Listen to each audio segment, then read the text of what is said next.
Welcome to another edition of Lama Live, Festive Lama Live.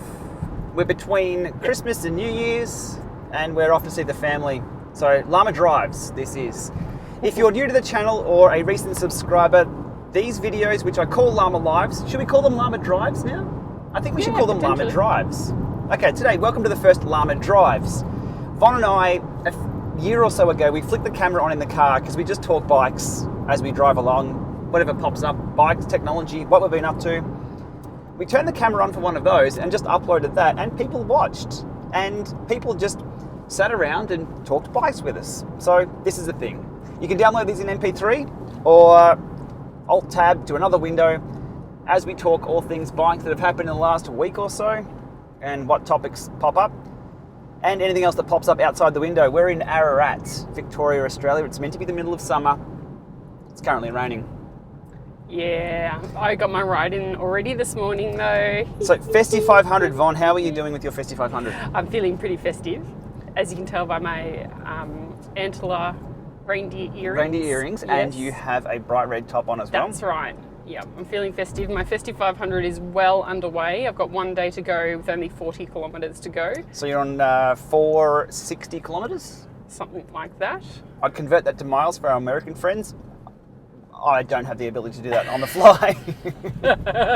Llama calculates. Yeah. It's a whole new segment. No. The epic fails there. Okay, I'll have a crack. 460 kilometres, 275 miles, 325 miles. It'll have to be somewhere around there. You're making it up. I'll just spray bullets everywhere and one of them will land. So mine, I said early on, I think my Festive 500 will probably be the Festive 350. Because I'm not aiming for it this year. Well, I was going to, but I just didn't get around to it. I was too busy making videos, I was too busy doing other things, and the other day it was raining, so I threw the shoes on and went for a run. What was with that? More on that later. One thing I don't like though, is that Zwift or indoor riding, whichever platform you choose, doesn't count towards a Festive 500. I understand the technical reasons why. It can be cheated, it can be manipulated, but I tell you what, the Festive 500, and I'll make the call now, it's anti-Zwift. I haven't ridden Zwift all week because the Ks on Zwift won't count for my Festive 500. That is correct. It will not count, but Festive 500 has been around longer than Zwift. Good point. I'd like to see some cooperation between who's involved, Rafa, Strava, Zwift, to have maybe, I think I've mentioned it before, have a separate one, even the indoor 500 for people who are snowed in. I think that would be welcome. But it absolutely stopped me from using Zwift and getting my value out of my subscription for the week. When it stopped raining the other day and we went out and rode in the puddles rather than ride indoors. I would have you could do 100 indoors. Set yourself up for 3 hours, 3.5 hours, 4 hours, and just tick it away, maybe have a break and come back and do it. Whereas when you ride out on the road, you really can't sort of have a break and come back at it. Anyhow, I'm calling it now, Festive 500 is anti-Zwift. And they should fix that next year. Should have been fixed this year. Well, haven't they had similar kind of challenges that Zwift have put on? I believe the guys behind, or the team behind Zwift Power put up is it the Yule 500, 750? It's a festive that isn't related to any Christianity. Anyway, they've done their own little thing, but I want it bigger. I want it official. I want them to partner with other guys or other companies and get that. I don't know. Something has to be done here. People are riding indoors. It's another discipline. It's like saying, you can do Festive 500, but your cyclocross Ks don't count. They count, of course. We couldn't get coffee at our local coffee shop in Beaufort. The coffee lineup was quite large. The highway we're driving today is between Melbourne and Adelaide, and can get quite busy this time of year with families. So Von, Rafa 500 almost wrapped up. Festive 500 almost wrapped up. Yeah. It's my best one yet. I'm pretty proud of it. Smashed out some early 100k rides. That's the key. Get in early. Yeah. Invest early. Yeah, I'm really happy with it. Like I said, easiest one I've done to date, I reckon. Wow. Okay. Hi, can I get a medium-size, strong, skinny latte? A medium-sized latte? Yeah, with an extra shot to make it stronger, thanks. Coming up this week in Australia, the Australian National Road Cycling Championships. We are 6 months different than everyone else because it's our middle of summer here, which is kind of hard for the pros to be on top form for the Nationals. Yeah, but they have to be targeting it, really. Yeah, or the Tour Down Under, which is coming a few weeks after. But it's good to have the amateurs there as well, having a big hit out. The amateurs have had a good lead up to it, and a lot of amateurs do really, really well. I remember an amateur called Mr. Richie Port Yes. was there back in 2007, maybe? He was a young son back then. He was in Yes. no sponsors kit, nothing else, and this guy was up the front with the guy, with all the hitters, and we had no idea who this guy from Tasmania was. Turns out it was Richie Port. Yeah. Amateur at the time, not so amateur now. So he should be there as well, so it should be good to see. But we have the Criterium Championships in town, we have the TT Championships out the road championships. Now we have under 19 male and female. Yep. Under 23 male and female, elite male and female. We have the paras as well. Paracycling. Paracycling, I was going to call them Paralympians. A lot of them are Paralympians. Yep. Doing the same as well. It's a huge week in Ballarat. And it kicks off on New Year's Day with a criterium at Vic Park near our house. That's not part of the national championships though. It's a warm-up event. So a lot of them will be there stretching their legs. Hi, thank you. Here you go, Okay. sir. A lot of them will be there stretching their legs. I hear Kimberly Wells, Peter Mullins from the women's side of things. I haven't even kept across all the guys and who the guys are going to be there racing. But so a few American pro teams are coming out for the women's. Yeah, they're going to come out for Tour Down Under at least. So they can't race the national champs because it's Aussies only. But they're going to be out in Australia training, and Tour Down Under's coming up a week. Actually, Tour Down Under is in 2 weeks from today. Is the second last stage of the women's Tour Down Under in Adelaide. Adelaide is about 600 kilometres this way that we're heading now. So we'll be back over there in 2 weeks. Hopefully to catch the second last stage of the women's Tour Down Under and the last stage of the women's Tour Down Under on the Sunday. It's always a good hit out to watch. And it can either be mediocre weather or it can be stinking hot. As in, I think we've been down watching that crit at 42, 43 degrees Celsius. It is phenomenal weather. It is... when you walk outside and the weather hits you, it's that. But these men and women are racing flat out in those conditions. Good luck to them. Yeah, there's shaved ice. There's, what do we get, Slurpees? We have... It's great for the spectators. Yeah, it's very well catered for. Adelaide is a brilliant time of year to be over there. Everyone's in holiday mode. If you're in Australia, get to Adelaide during the Tour Down Under. It's brilliant. Even if you don't do big rides, the atmosphere in town is awesome. Yeah, everyone's absolutely. in holiday mode. It's just good times. And if you're going over for the first time and you're looking forward to it, get excited. I love it. Yeah, you can even just come over for one of the weekends, either the first one or the last weekend. There's always something on. It's good. Good coffee in Adelaide, good food, lots of good food in Adelaide. Good roads to ride. And again, with a safety message, as I put up with the Share the Road the other day, just ride responsibly. Yeah. If you're in a bunch, get over to the left. If there's a car behind, let the people know in front. Just ride responsibly. We've never had any major issues in Adelaide at all riding around that week. Not personally, but there are a lot of cyclists, so There are. be aware that not everyone's skill will be the same as yours. Yep. Some of the most popular videos I've done are completely unplanned. The Francis Street one where I rode up that hill when we were in Lorne and I fell off because the hill was so steep. That was just happened to be there. Yeah. And the other day with a car behind me, I just happened to be riding a hill, filming it for the video that I'm doing to rewrite a route using a Garmin. The car waited behind me, gave me a little toot toot to let me know he was there. And then tons of room, I gave a wave. Happy days. So... yeah, that video itself has been shared out. I wasn't looking to go viral. I'm not in the business of going viral with videos. It's just getting the message out there and sharing a bit of fun with bikes and tech. And that video was shared over 120 times, I think, on Facebook. Retweeted more times than I can count on fingers and toes of a lot of people. That was phenomenal and really good. I think it was good to have a positive message out there because so often we see anti-cyclists sharing stuff that we don't want to see, that's irrelevant, it's irresponsible. So that was a good one. Yeah, I really like that one. It was great. So Great response from everyone. We really support Amy Gillett Foundation, Amita Matters, and Sharing the Road.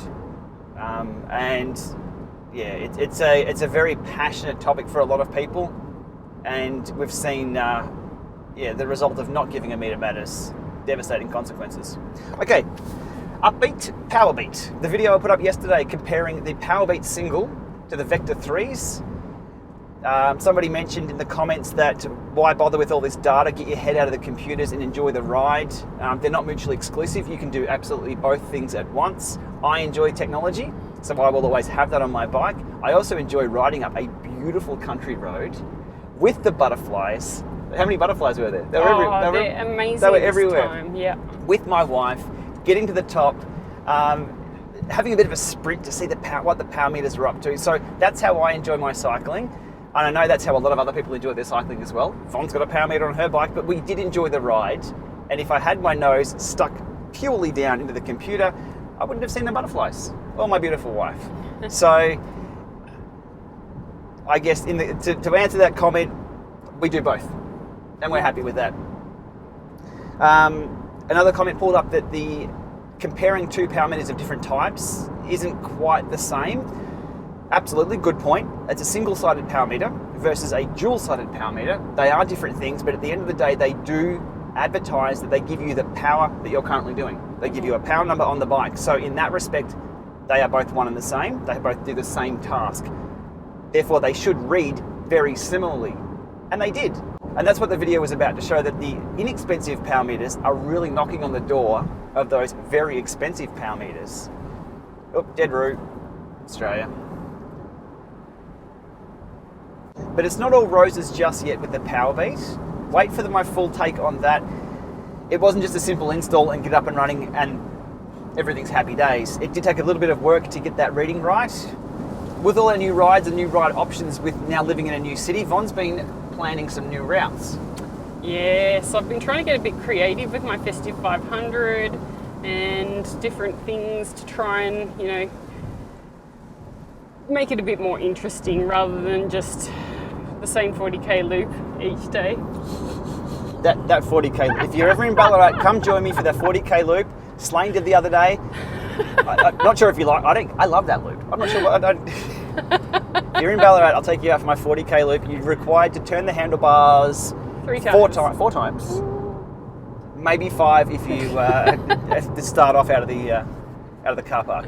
Yeah, so I've Beautiful been loop. trying to do a bit of planning, a bit of route investigation, and I've used Strava. I've used Map My Ride. I also got the shout out from Shane to check out Komoot. Now, the reason why I was asking questions about what other applications I could use was because I needed to find something that didn't include gravel routes all the time. Yeah. I didn't want to be doing 45 Ks of gravel, Or reach a dead end and your only way out is gravel roads. Yes, stuff like that. So often a lot of these route options will take me up fire trails or bits and pieces. I don't want to do that on my nice bike.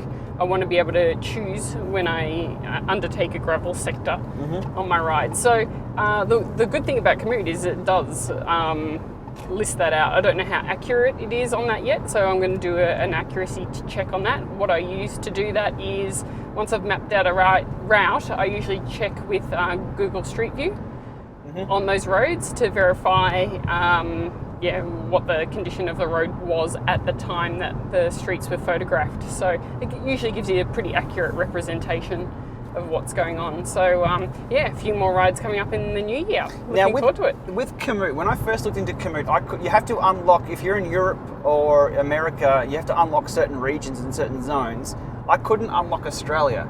My support ticket over to Komoot mentioned that I couldn't unlock Australia, what was going on, and cyclist on the road, good stuff. Not on the road, he was off the road, but he was riding his bike.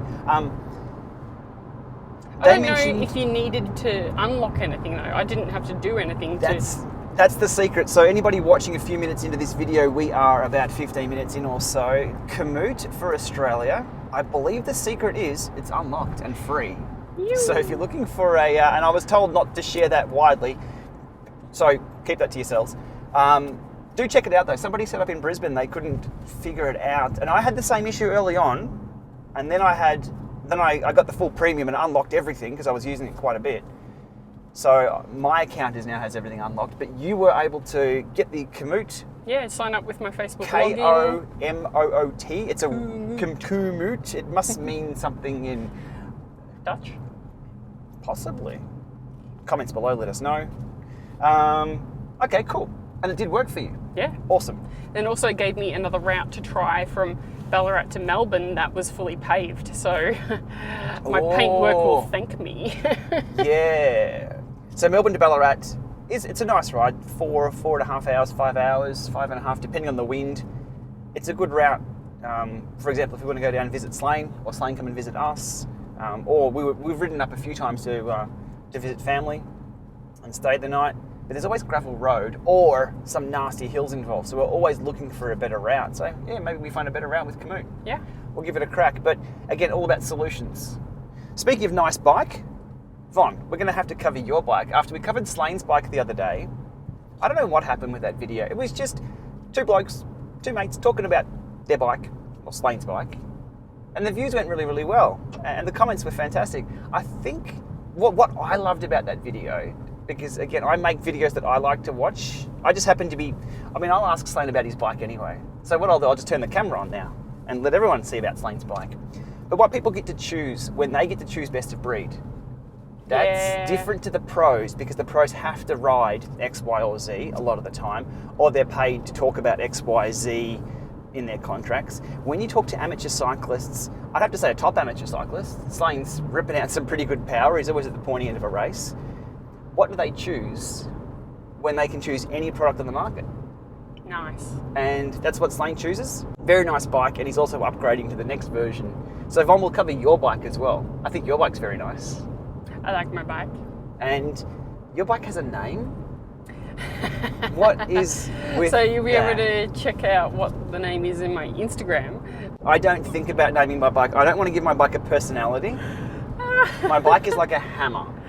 I will use it as a tool. It'll get scratched. It'll get hit. It'll fall on the ground a few times. It'll be replaced, or the handle will be replaced. The head will be replaced, but it's still just my bike. It's Grandpa's axe. Sure. Not a lot of people would agree, but that's all right. There's different types of I can't people. get attached to something that I continually try and break. Okay. That's probably a better way of putting it. So Von's bike has a name. We will reveal that in the overview of Von's bike. We'll do the rigs from the road. We're going to call it rigs from. I couldn't call it Rigs from the road. I couldn't call it bikes from the bunch. I think Cycling Tips has that. I can't call it bikes from the Peloton. I think Cycling Australia, Cycling Ride magazine have. I didn't want to step on any toes with using the same. I'll just call it whatever. We'll just have a look at people's bikes and we'll keep it real. I do some like nice that. ones out there. I'd like to see some others. Yeah. Something that's important that I think is people looking at what saddles they choose, what tyres and what wheels they choose. Frame sets, it's a bit of a personal thing. But what's best of breed? Even handlebar tape. Von, handlebar tape, quick insight. Lizard skins. Oh! You have to wait and see. Oh, the suspense. I think I just gave it away though. We'll have a bit of fun with that. And maybe at the National Champs, we can have a look at a few bikes over there. Maybe at Tour Down Under. But you know what? I was thinking about Tour Down Under. I would rather, if I was at a pro race watching the pros go past, or there was people behind me with nice bikes, I'd rather turn and talk to the people behind me about their bikes and what they've chosen. Your thoughts? Oh, there's so many good ones out there. Yeah, there's lots of options. Even Durian Rider, bamboo bike, a couple of years back. That was a nice head turner. Yeah. Fascinating, absolutely fascinating. So we're like, hey Harley, mate, and obviously everyone's talking to him about his bike. But we've picked up the bike and he's giving us the whole, was it 10 kilos or 13 kilos or something like that? It was different, it was interesting, and that's what he chose to ride that day. Yeah. It had power tap on it at the time, I think. Good memory. Yeah. Awesome. So if we can catch up with Harley over there and see what he's riding these days. I think he's been on a Giant with the Stages. That's the last thing I recall of. Anyway, Tour Down Under, characters left, right and centre. So if you follow my Strava, you've seen that I've been uploading a few runs and a few jogs and a few Festive 500s done incorrectly, because those Ks don't count to Festive 500 either. I had a goal. After moving to Ballarat, there's a Lake Wendouree, 6 kilometres around, and runners everywhere, isn't it? Yeah. It's running central. It's really cool to see so many people out there enjoying fitness, life, the swans, well, staying away from the swans, they'll stab you if they have a chance. But my goal as a non-runner was to try and run the lake in 30 minutes. So December 6th, I started. I got 1 kilometre in on pace. Yep, 5 minutes per kilometre. on pace. Second one, I slowed down a bit. Third one, I had my Forerunner 935 on, finally using it as a running watch. Third kilometre, everything hurt inside and I had to stop. I walked for the next kilometre. This is me trying to run just 6 kilometres. I walked the next kilometre and then I went to run the next kilometre and both my quads locked up. I'm not a runner, but I had a goal. Yeah, most people wouldn't just go out and try and run 6K flat out. I was asking for injury, I guess. I get that, but I wanted to set a benchmark. That was December 6th. I think I did a shorter run half a week later or so, a few days later. I then went out and tried to run the lake again, and I did it. I ran the whole lot, but I paced it really, really well. Well, as well as I could with mine. Running pace is brilliant. It's exactly like having a power meter on a bike.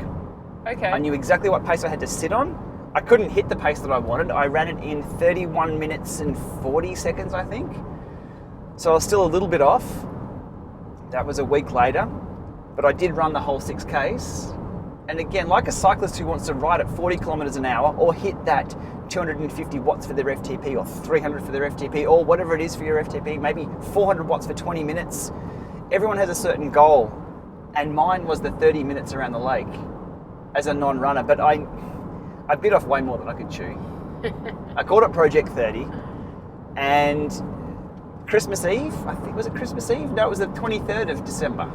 So only 2.5 weeks or so after my first run, I did it in under 29 minutes. Super stoked.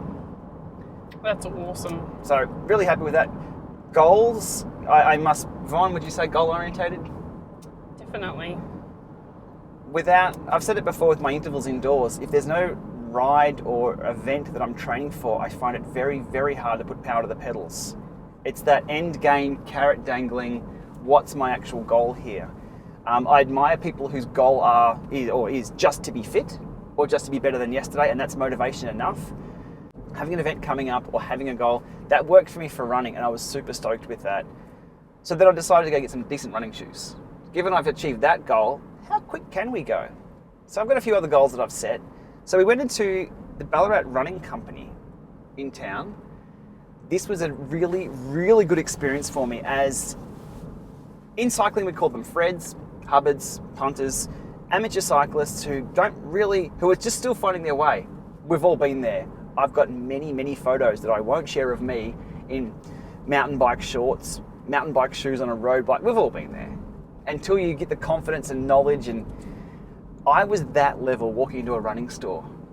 I can walk into a bike store, computer store, you do the same, you know what bike you're looking for, you know what helmet you're looking for, power meter, we're across it, GPS, well, you're researching what are you looking for at the moment, the 1030 GPS? 1030. Yeah. So we're totally across it, but imagine walking into something you're totally unfamiliar with. And we did that yesterday. The experience was fantastic. I've got to say, customer service. So the experience of walking into a proper running store rather than just a shoe store, first question was, what's your history with running? I gave them the history. I ran the lake in about half an hour. For them, that's pretty slow, but I was able to run the lake. They asked about injury history, which is all up here for me. Refresher on that for people new to the channel. 4 collarbones, multiple stitches, a hip. That's about it that I've broken, but it's all sort of up here. I've been very lucky with recovery. Always bounce back to 100%. So nothing there in the legs. They asked me about that. What my goal was for running, how often would I be running? So the first thing is they scoped out, and in none of this process was price mentioned. I was there for a solution, and I purposely didn't ask about budget. I thought, I'll pay whatever the shoes are worth. I knew shoes are ballpark, they're going to be under 300.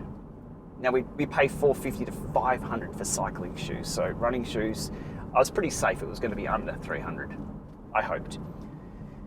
The process then was to sit down. Not once was my foot measured. Did you notice that? No, that's a good point. There wasn't one of those shoe measures come out. The question was, what are your current shoes and how comfortable do you find them? And I had a pair of running shoes on that were the wrong shoes for me, for my pronation, movement of foot, etc.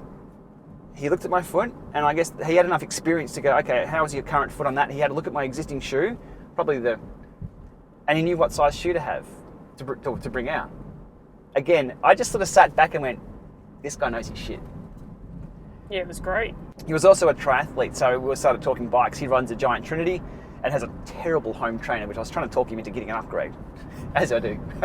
I gave him a business card.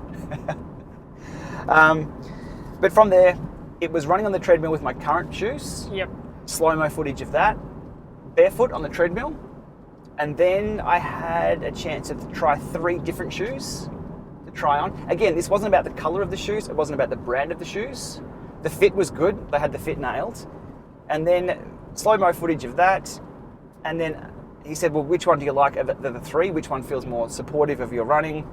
And these Brooks, to be honest, I don't even know. Yeah, they're Brooks. Something or others. The only time the price was mentioned is when I pulled the card out at the end, because we were there to solve a problem and it was a solution. And from a customer experience, that was bloody brilliant. Von, you were there too? Your thoughts? Yeah, it was a nice, smooth transaction, I guess you'd kind of say. He was, great customer service. He put you at ease, I guess, as well in what you were doing too. And while I was there, I thought, well, I'm in the presence of an expert in the field of running, which I'm definitely not.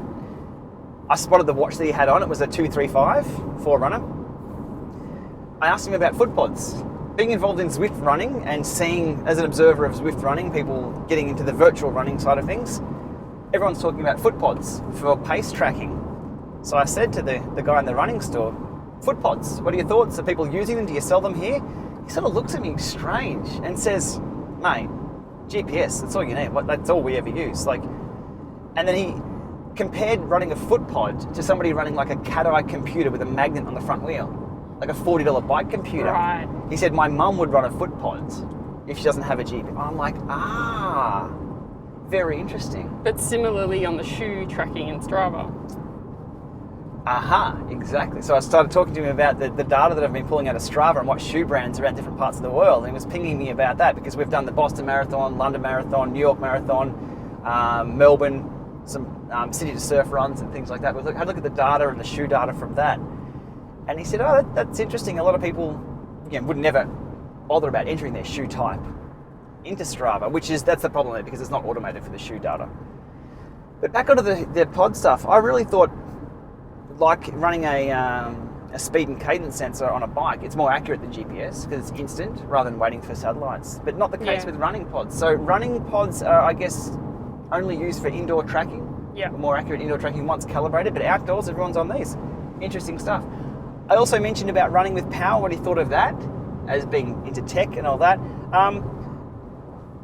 Very interesting response on running with power. I guess it's not representative of the company he worked for, mainly a personal view on that. We'll look more into that soon. But I don't think running with power is going to be what they would want it to be. It's well, the company's trying to sell running with power. Right. Garmin, Stride, etc. I think it's a valid metric. Is it power as in kilojoules burnt? With a bike, it's a bike is a beautiful system to measure power on. Strain gauges, estimation's pretty good running. It gets a bit iBike Newton. It gets a bit power cal. So interesting to see the developments there, but got myself some new shoes. Customer experience was absolutely brilliant, and that made all the difference. The $220 Australian for the shoes, I'm not sure whether that's expensive or it's half as much as I paid for bike shoes, so hey, happy days. Similarly with the bike store we went to the other day, Gove Cycles in town. Again, I'll give a shout out where customer service and experience is good because we hear so often online when customer service is horrible. Quite a few comments on my channel are, this technology hasn't worked for me, I've taken it back, I hate technology, don't use all this. I'm going to share the opposite of that. Walked into a bike store, looking for a new helmet. A video was coming up on that. My helmets seem to disintegrate from the inside out because I use sunscreen on my head and the sunscreen reacts with the helmet itself and they start breaking down. So I'll replace my helmet every few years. Time for a new helmet. Went to the Specialized store, saw Arthur and the crew. They didn't have the helmet that I wanted, not the colour that I wanted. They had the size though. So he said, here, try this one on. Right fit, Prevail 2. Specialized. that was the right fit for me. No worries, he ordered it in. Next week, gave me a call, Shane, your helmet's in, come down and grab it. But rather than just giving me the helmet and say, there you go, happy days, the first thing it is, here, pulls it out of the box and says, here, try this on. And that simple little care factor there that he said, try it on, rather than just, so often we say, here's the part, you go to JB Hi-Fi, you buy something, here it is, there you go. Is it suitable? I sort of throw it at you, like it's consumables. That was a case of the customer experience was making sure I was happy. I wasn't going to get it home and not fit. Or really not like what that. you expected. Or not what I expected, exactly right. To make sure that the helmet that I tried on the other day was the same size, no error at all. Brilliant, new helmet, happy days, good customer experience. So there's a happy story. So good. And that's why purchasing locally, if you can, support your local people, as always, and purchase, as with Smart Trainers as well, purchase from a reputable retailer who will provide after sales service. Okay, as we've said, Tour Down Under coming up in 2 weeks from today. We'll be heading over to Adelaide. If you're there, let us know. If you'd like to see something from the Tour Down Under, let us know. We'll be there all week. We'll be catching up with, everyone who's there. A lot of companies are there. I hear Tax, I hear Zwift will be there. I hear Wahoo are going to be there. Oh, cool. Who else do we see there every year? Rafa will be there, Rainmaker. DC Rainmaker's coming over as well. Yep, we'll catch up with Rain. Oh, they're doing another car park crit. Ew. Hill climb. Yep, Car park hill climb. that's the one. They call it a car park crit? Or do we call it a car park crit? It's I a hill don't know. climb. They start at the bottom, timed event, up the top. Is it held by the same people? I didn't see the same names. It's not a cycling tips one.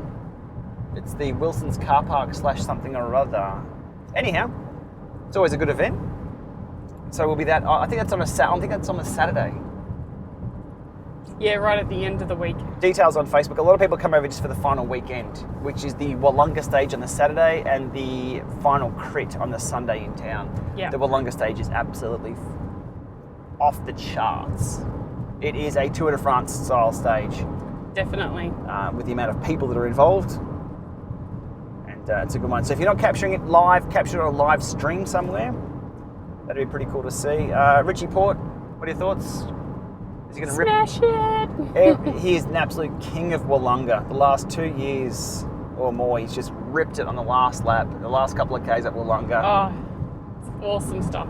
Phenomenal. I went out there fresh and tried to match his speed and power in the last kilometre, I think it was, and I was doing 480 for the last, nowhere near his speed and time. Unbelievable. Good stuff to see, but always, and everyone's happy. Everyone's happy on the hill. Unless it's rain. Has it ever rained on Wollonga? Not the years I've been there. It's always been stinking hot. How would you think rain on Wollonga would go?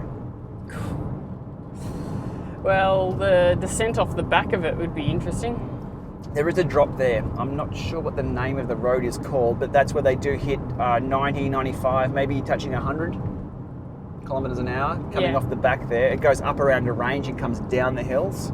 That is phenomenally quick coming back down that way. It should be good to see.